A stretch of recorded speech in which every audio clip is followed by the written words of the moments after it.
Au nom du Père et du Fils et du Saint-Esprit. Amen. Cette manière de délivrer les hommes, la passion du Christ, était-elle la plus appropriée? Pour répondre à cette question, saint Thomas prend d'abord l'argument de saint Augustin qui avait écrit « Pour notre misère, il n'y avait pas de moyen plus adapté que la passion du Christ. » Et la réponse de saint Thomas continue encore « Un moyen est d'autant plus adapté à une fin lorsqu'il procure à cette fin un plus grand nombre d'avantages. Or, du fait que l'homme a été délivré par la passion du Christ, celle-ci, outre la libération du péché, lui a procuré beaucoup d'avantages pour son salut. Premier avantage, par la passion, l'homme connaît combien Dieu l'aime, et par là, il est provoqué à l'aimer. Et c'est dans cet amour que consiste la perfection du salut de l'homme. Saint Paul le dit, la preuve, dit avec ces mots, la preuve que Dieu nous aime, c'est que le Christ, alors que nous étions encore pécheurs, est mort pour nous. C'est la lettre aux Romains.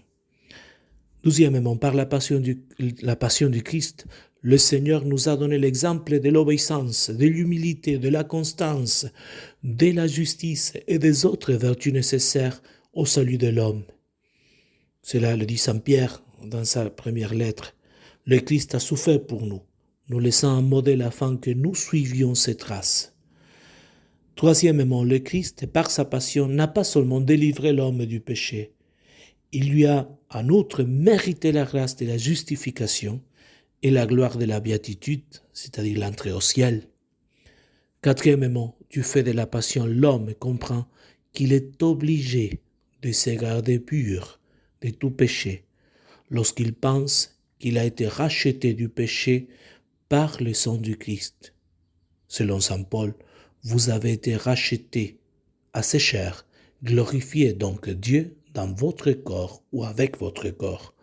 C'est la lettre aux Corinthiens, la première lettre, chapitre 6. Et cinquième argument, la passion a conféré à l'homme une plus haute dignité. Vaincu et trompé par le diable, l'homme devait le vaincre à son tour. Ayant mérité la mort, il devait aussi, en mourant, la dominer elle-même. Et saint Paul nous dit, rendons grâce à Dieu qui nous a donné la victoire par Jésus-Christ. C'est Jésus-Christ qui vainc le diable, qui vainc aussi la mort. Il est vainqueur de la mort par sa mort et par sa résurrection. Au nom du Père et du Fils et du Saint-Esprit. Amen.